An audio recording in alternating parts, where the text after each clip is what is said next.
بسم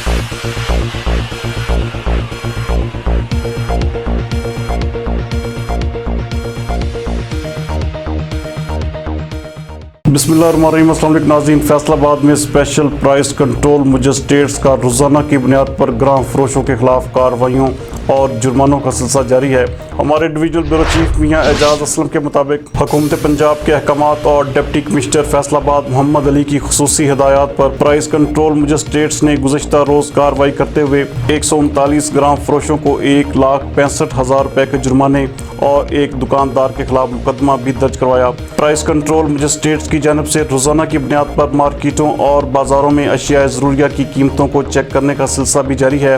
اور گزشتہ روز پرائس کنٹرول مجسٹریٹس نے 1230 انسپیکشنز کی اور پھل، سبزیاں، گوشت، دودھ اور کریانے کی اشیاء مقررہ سے زائد قیمت پر فروخت کرنے اور نرخ نامے آویزاں نہ کرنے کی پاداش میں گراں فروشوں کو مختلف مالیت کے جرمانوں کی سزا سنائی اور ایک دکاندار کے خلاف پرائس کنٹرول ایکٹ کی سنگین خلاف ورزی پر مقدمہ بھی درج کروا دیا۔